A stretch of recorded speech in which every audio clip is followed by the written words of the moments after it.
Hello everyone, welcome to Road Atlanta and welcome to the 7th episode of my GT3 miniseries, where I take you through my rookie season as a GT3 driver on iRacing. Before we get into this one, let's do a little recap of how the season has been going so far. So we started off with a 2.1 safety rating and a 1.9k I rating. The first 2 weeks, respectively at Lime Rock Park and at Fuji, were quite challenging. I was still getting grips with the car. I had mixed results, some good and some bad. And then I hit a low point in week 3 at Daytona, where I had a string of negative results. In fact, after episode 3, my I rating was as low as it got during this season at 1910, and my safety rating had only improved by 0.1. But in the meantime, I was taking notes. All the inconsistencies from the first 3 weeks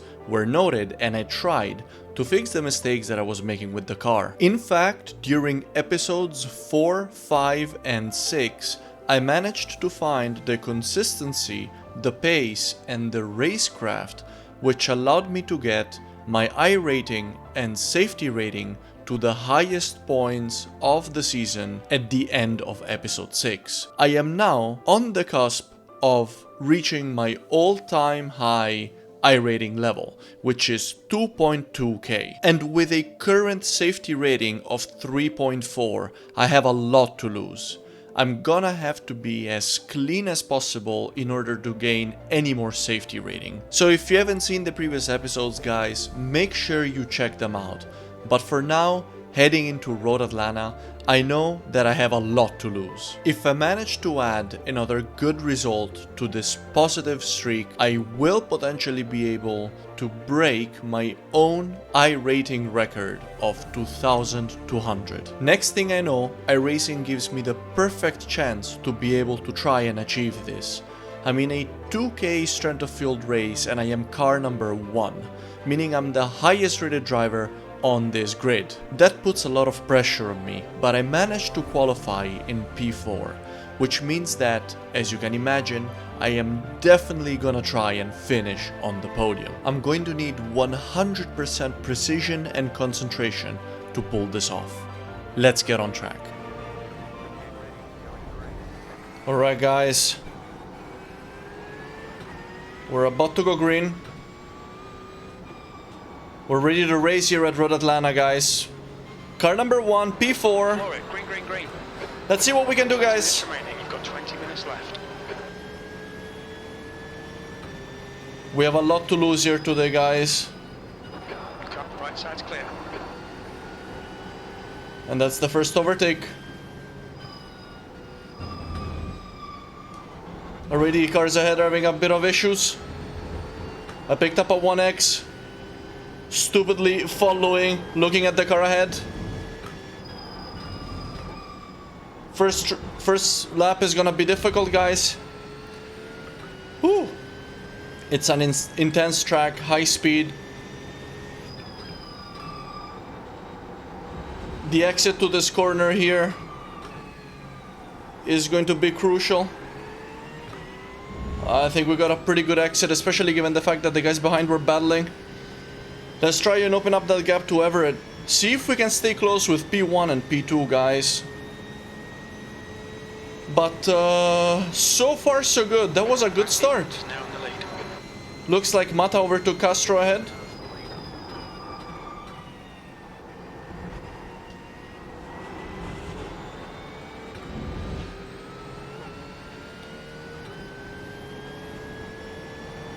So, end of the first lap. We've had a change in leadership, P3. and we've picked up the P3. Alright guys, let's check exactly how I got the P3 there. It was just a matter of having a better reaction time compared to Stefan Rothling in P3 in the green Porsche.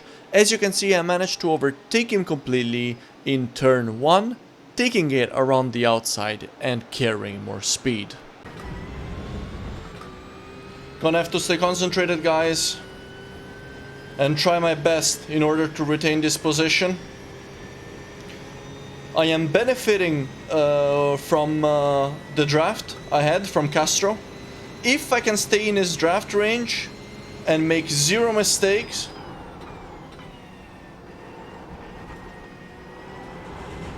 we can potentially run away from the guys behind.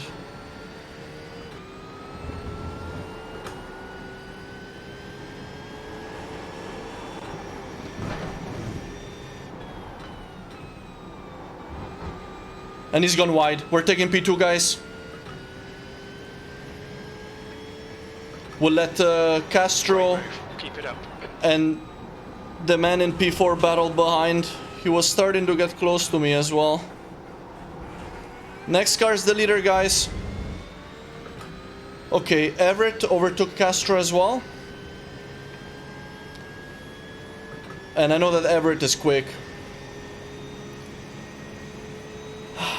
Let's keep doing our thing, guys.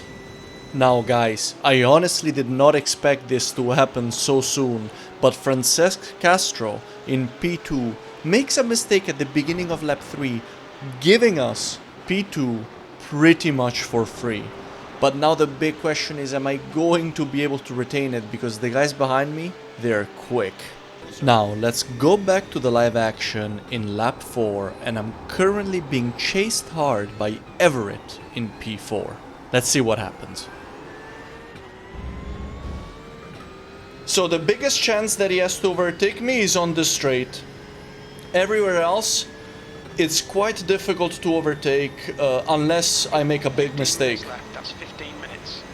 Hence, the key is gonna be to be as consistent as possible throughout the lap, especially in the first 2 sectors. But I need to get that exit before that straight right every time. Otherwise, it's gonna be really difficult to keep him at bay. That was one.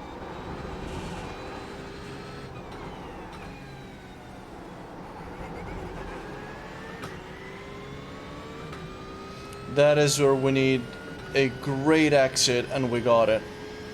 What's the pressure situation on Everett? We've got Castro still. Castro is about 0.9 behind Everett, so he's not putting a great deal of pressure on him, but who knows? Maybe he will be able to force some mistake on Everett's part, and I can gain a bit of breathing room. So far so good, but still 12 minutes to go. 12 minutes to go. Castro is getting a little bit closer to Everett.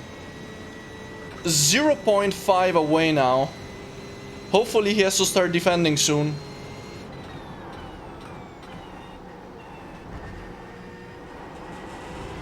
But that won't count for nothing if I make big mistakes, so it's still all up to me to be as consistent as I possibly can be. Your last lap. Inevitably, half a lap later, the pressure got to me, and this happened. Check it out. P2. I made a big mistake there. Oh man, that corner that we just did is my weakest corner in comparison to Everett behind. I'm gonna have to be careful there. I've got him in my draft range again. Only 0.3 now. We might have to think about a defensive move here. Although I reckon the best thing to do here will be to stay on the outside so that I have the inside line for the second corner. He's making his move. I give him space. Oh, I know he's made the overtake stick. Nothing. Bad luck, mate. I made that one mistake and I paid for it instantly. I'm under attack again by Castro now. Gonna have to be very careful here. Oh man. Guys, I was so annoyed at myself at this point, even though I try not to show it, even though I'm trying to stay as calm as possible, because there's still 11 minutes to go. I was so annoyed with myself that I made that mistake and gifted the P2 away to Everett. However, in the meantime, the guys behind started battling, which was really good for me, because it was allowing me to open up a gap. So now Castro is busy battling against Kochak behind. Looks like they're side by side. Both 1.2 seconds behind. So that's good for me. Let's see if they keep that up. In the meantime, the only thing that I can do is hope that Everett makes a mistake.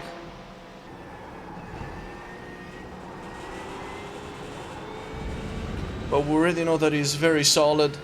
So at this point, guys, I was fully concentrated in not making any more mistakes. I did not want to lose the P3 as well. So I just focused, looked as far ahead as I could, and tried to hit all my markers as accurately as possible. I went in focus mode for 5 laps and I was very consistent, managing to retain my position. In the meantime, Everett ahead and Kochak behind were also just as consistent, and we were in a full-on stalemate for 5 continuous laps. Let's rejoin the live action in lap 13. There's no doubt in my mind that Kochak behind is gonna wanna try and snatch the podium position from me. No doubt in my mind about that. That means that if I give him any opportunity to do so, he will take it. Slow car ahead. Oh my god, I can't believe it. Push. We could be second here. The guy in P2 has lost it, guys. With 3 minutes to the end, the man in P2 has lost his car. That hurts.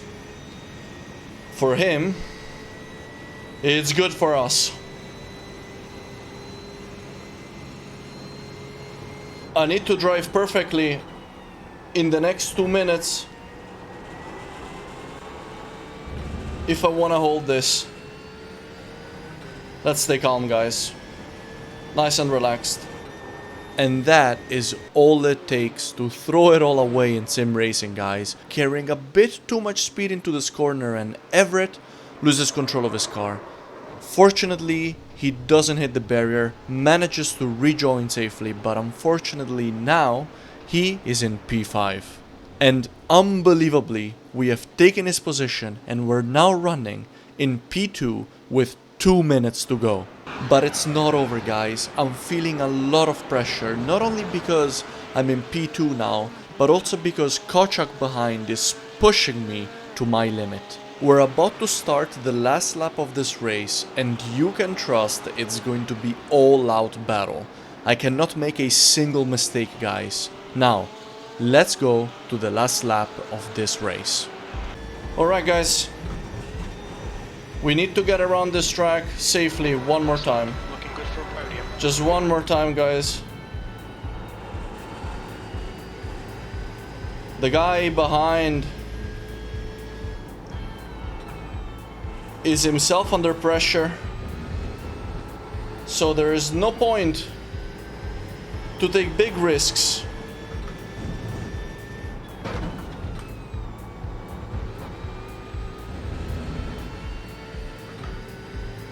Okay, the gap is tight, 0.3. The next exit is gonna make or break me. We're just gonna shut the corner, shut it down, and get a good exit. He's 0.3 behind. There is a chance that he might be able to get alongside me by the time we're down at the corner. But we're gonna try to prevent that from happening. We estimate you've got 5 minutes of fuel remaining. Oh, and I went quite deep, guys. Ooh. I need to defend here now. I need to stay tight. I went a bit deep on the final corner. But we did it, guys. 2 minutes to go. We did it. We did it. We did it. Woo! Well done. Decent drive. Yes! Oh my days, I was processing the fact that I almost made a deadly mistake right at the end. Woo! Man, this is why I love sim racing, guys. The emotions feel quite real, I gotta say. what a way to continue this tally of extremely positive results that I've been getting recently, guys. Absolutely intense race. I was pinned, concentrated the whole time, just trying to keep the car pinned to the ground in this swervy, quick, technical little track. As the highest rated driver on the grid, my goal was to get on the podium, and we made it. What a race, guys. I really hope that you enjoyed this one. If you did, consider liking, consider subscribing. Guys, I'm getting very close to my goal of 1,000 subscribers, so if you enjoy, please consider subscribing. Without further ado, I really hope you guys have a wonderful week. I hope you enjoyed the video. I'll see you in the next one. Take care.